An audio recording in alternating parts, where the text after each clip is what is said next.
Hello, everybody, and welcome to the Backbone Podcast, where common sense still makes sense in a world that is sick and getting sicker.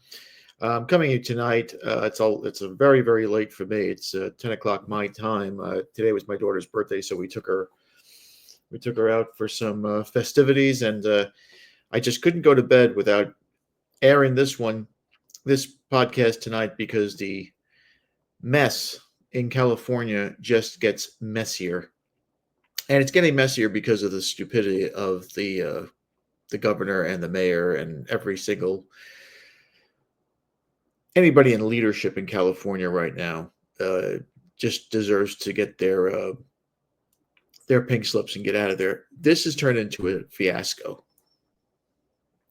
As you can see from the governor's website here, and I'll read it. Read the top here. Governor Newsom suing President Trump and the Department of Defense for illegal takeover of CalGuard unit. I'm not a lawyer. I'm not privy to constitutional law or how exactly this would work. But from what I always gathered, the president was the guy who controlled the National Guard in every state. So if the president needed the National Guard to step in to take control of a situation, he ordered it, issued it, and they went. I don't know what's illegal about this. Newsom is stating on his Twitter account, and I'll read this to you. Well, you know what? Maybe I can put it up for you. Bear with me for one moment. We'll put this up here. Oops. Forgive me. I'm still learning how to maneuver these things. Newsom states on his Twitter, and I quote, "I just informed Trump," very respectful, "I was just informed Trump is deploying another 2,000 guard troops to LA. The first 2,000 ? Given no food or water, only approximately 300 were deployed. The rest are sitting unused in federal buildings without orders. This isn't about public safety. It's about stroking the dangerous president's ego. This is reckless, pointless, and disrespectful to our troops." This was at 7:14, I believe, Eastern time today. 1.7 million views, 51,000 likes, 10,000 retweets, and over 5,000 comments. Now, from what I'm hearing and from what I'm reading, even on Sunday, the entire state of California has these protests going up and down the spine of the state. In San Francisco, from reports that I've heard, protesters surrounded a federal building in San Francisco with ICE agents huddled up in there. This has turned into such a circus that everyone looks bad here. Now, Newsom is suing Trump. I don't know where this is going to go.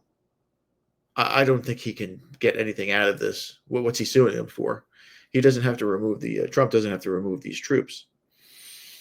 But where it gets a little sad to me is I was watching the press conference from the commissioner, the LAPD commissioner, who stated in his own words that the LAPD will refuse to assist any federal or ICE agents in assisting with these illegal migrants.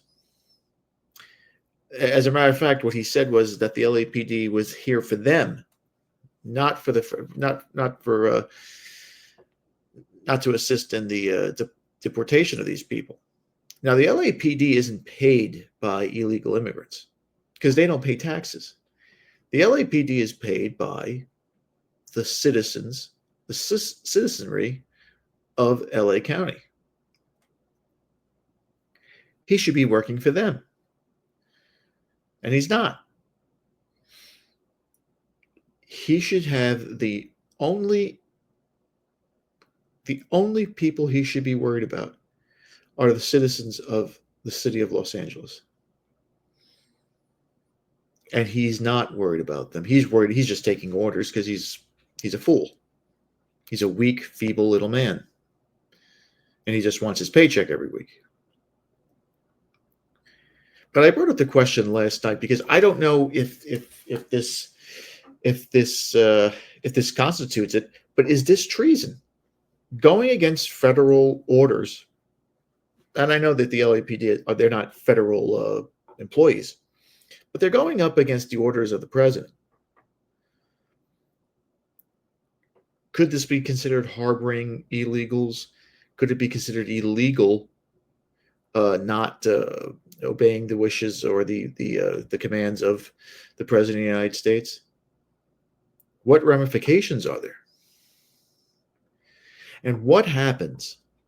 What happens if, as these protests go on, an ICE agent is killed, or some federal agent is killed, or some cop is killed? What happens then? Where do we go from here? Because right now it is absolute, utter chaos. The streets are a disaster. Burnt cars, graffiti all over the walls of buildings. Looting is now going on. And all of this because the leadership in California is weak, pathetic, and feeble. And they refuse to follow any federal orders. Now, again, I'm not a lawyer. I'm not a constitutional lawyer. I don't know where the boundaries are for any of these people. But it just seems like there's no cooperation here, and there's no thought of the country itself. A lot of these migrants, a lot of these illegals have to go. They just can't be supported here anymore. And for some reason, these politicians, they want them here. Now, they want them here maybe so they can look good and they can get votes, maybe.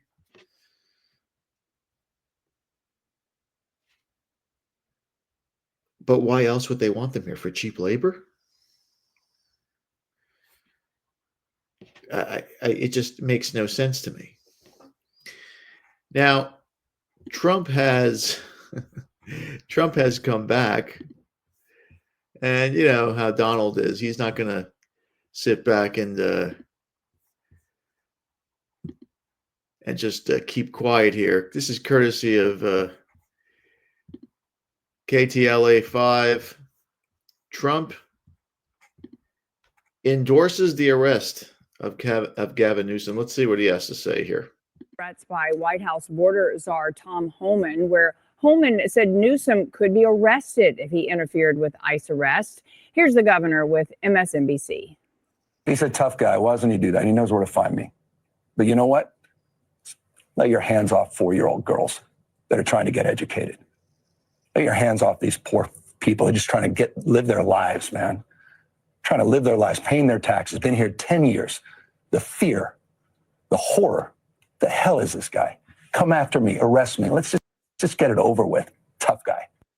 The governor and other Democratic leaders warned of possibly more violence if the federal immigration arrests continue. The Trump administration says immigration operations will go on in Los Angeles. This morning, President Trump had this to say.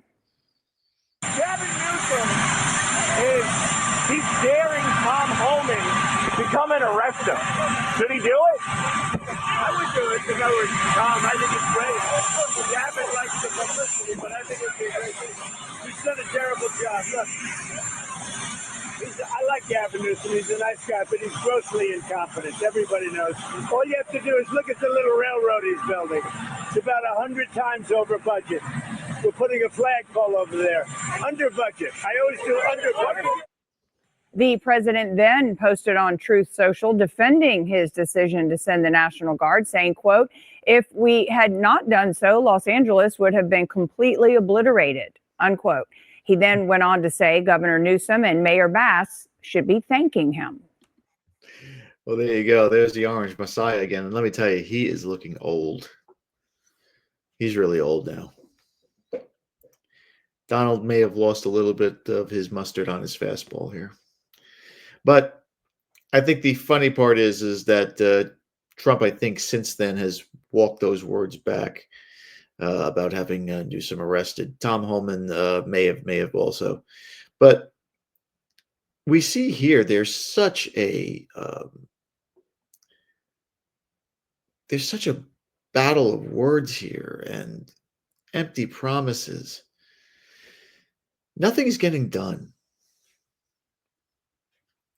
I mean, if this guy Homan and Trump really wanted these people gone en masse, it would be going on right now.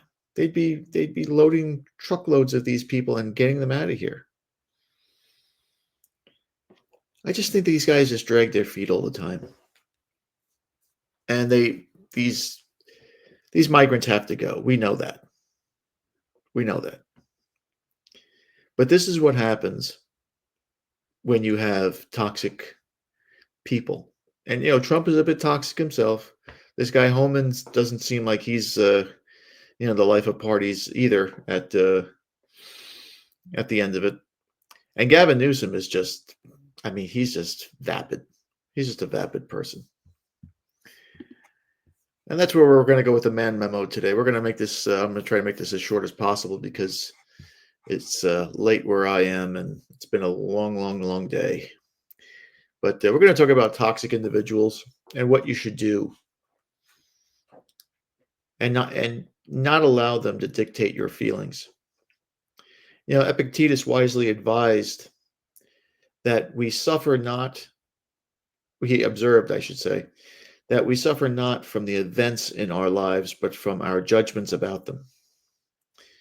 Recognizing toxic individuals isn't just identifying external behaviors. It's also understanding your internal reactions to them. You see, toxicity isn't powerful because of what it is. It triggers emotional turmoil within us.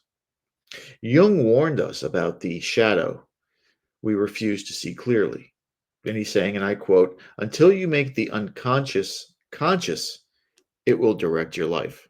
And that's very, very true. Jung was a brilliant philosopher, well, probably the first psychiatrist, really.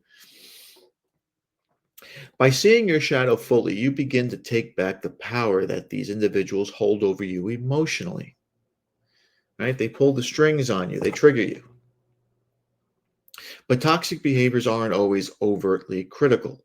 Often they manifest through subtle manipulations cloaked in charm and friendliness. Marcus Aurelius, our homie, teaches us that everything we hear is an opinion, not a fact. Everything we see is perspective, not the truth.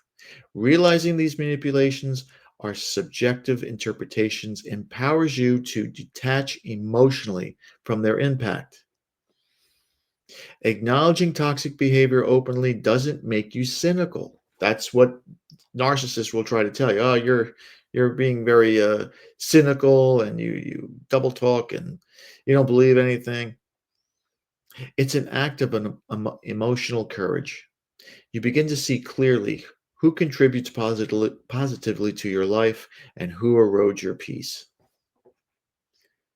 It's the moment of awakening. That's when you open your eyes. It's in that moment where you decide that your emotional tranquility is no longer open to negotiation. Seneca said we suffer more often in imagination than in reality. When you begin recognizing toxic threats, you stop imagining yourself as powerless. You begin to reinforce your boundaries with strength and mindfulness. You'll soon realize something empowering. Dealing with toxic people isn't about confrontation. It's about identification. Once clearly seen, toxic individuals lose their most potent weapon, your unconscious. Now, it's tempting to blame the low-value individual for their negativity, for their manipulation, and their hostility. But let's get to the let's get to brass tacks here. Could it be that the true culprit is really you or us who allow this manipulation to occur? Sometimes we worry about drawing clear lines and setting firm boundaries because we fear confrontation or rejection. We worry about appearing selfish or uncaring, trapped by the mistaken belief that boundaries will drive others away, which is sometimes a good thing. Marcus Aurelius insightfully reminds us, and I quote, "You have power over your mind, not outside events. Realize this and you will find strength." Boundaries represent precisely that kind of strength. A quote, "A quiet, powerful protection designed from self-respect and clarity." Epictetus teaches us that freedom is the only worthy goal in life. It is won by disregarding things that lie beyond your control. When setting boundaries means embracing your freedom, freedom from external negativity, manipulation, and emotional exploitation. The privilege of a lifetime is to become who you truly are. This profound insight reminds us that boundaries are not merely defensive. Their authenticity. You cannot fully express who you truly are if you're continuously adapting yourself to accommodate toxic behavior. That's what these politicians do. They try to go back and forth with toxic bombs all the time, and nothing gets done. But by clearly communicating what you will and won't tolerate, you aren't punishing others. You're simply standing firm in your integrity. It's not cruel to declare this behavior as unacceptable for the sake of your peace. And that's the man memo. And this is a short one tonight. Usually we got about 30 minutes. Sometimes this is going to be a little short because it's late. But I wanted to get this one out there. There's so much news to cover. I'm probably going to be doing this weekly, daily now, because it's just, everything is just, it's just crazy out there in this world. Satan is working overtime. I don't think Satan's ever worked this hard. But anyway, how do we leave you? Thank you again for watching. Please like, subscribe, comment, and share. And be careful out there, gentlemen. Be careful, because as we said, Satan is on the warpath right now. Be a man. Have a backbone. Because masculinity and common sense are worth standing up for. We'll see you later.